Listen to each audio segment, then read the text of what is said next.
नमस्कार दोस्तों, मैं डॉक्टर सपना सोनी क्लिनिक फगवाड़ा से आपका अपने चैनल में बहुत बहुत स्वागत करती हूँ। दोस्तों, आज मैं एलर्जी के ऊपर आपके साथ डिस्कशन करने जा रही हूँ।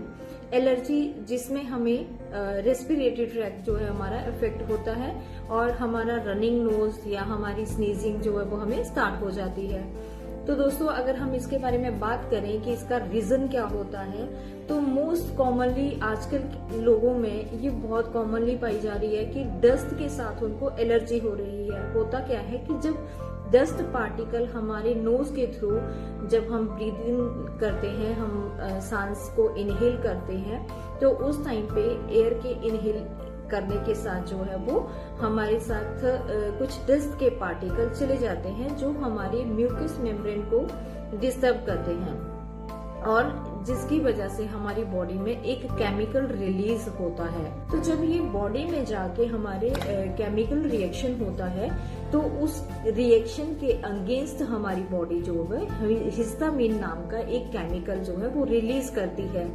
जब हिस्टामिन रिलीज होता है तो हमारी बॉडी को इंडिकेशन मिलती है कि कोई फॉरेन पार्टिकल जो है हमारी बॉडी के अंदर एंटर कर गया है जो कि हमारी बॉडी का पार्ट नहीं है, जिसकी वजह से हमारी जो नोज की मेम्ब्रेन होती है उसमें म्यूकस की रिलीज होना शुरू हो जाता है। ये जो म्यूकस रिलीज होता है यही हमारा रनिंग नोज होता है और जिसको हम रनिंग नोज कहते हैं। और साथ ही साथ क्या होता है, हमारी नोज में इरिटेशन होनी शुरू हो जाती है। इरिटेशन के कारण हमें जो है वो स्नीजिंग स्टार्ट हो जाती है और जब हमें ये एलर्जी होती है तो हमारा सिर जो है वो भारी हो जाता है, हेडेक होनी शुरू हो जाती है और हमारी बॉडी को ऐसा फील होता है कि जैसे। तो दोस्तों, इसकी वजह से हमारा जो है वो नाक बंद हमें फील होना शुरू हो जाता है, सांस लेने में दिक्कत आने लगती है और साथ ही साथ जो है वो हमें अपनी बॉडी जो है वो कंफर्टेबल नहीं लगती है। अनकंफर्टेबल होने के कारण जो है हमें सरवाइव करना मुश्किल लगता है। हम किसी भी काम में, चाहे हम ऑफिस में हैं, चाहे घर का काम है, कुछ भी है, हम उसको करने में अनकंफर्टेबल हो जाते हैं।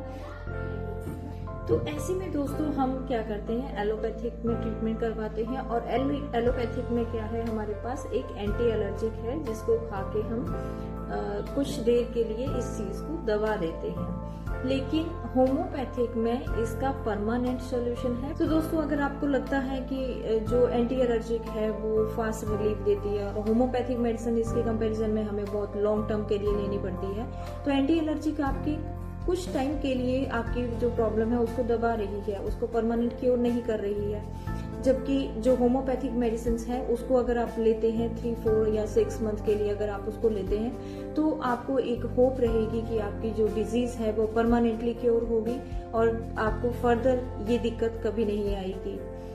तो मैं डॉक्टर सपना सोनी क्लिनिक फगवाड़ा से कांटेक्ट करने के लिए नंबर नीचे स्क्रीन पे दिया गया है। थैंक यू दोस्तों।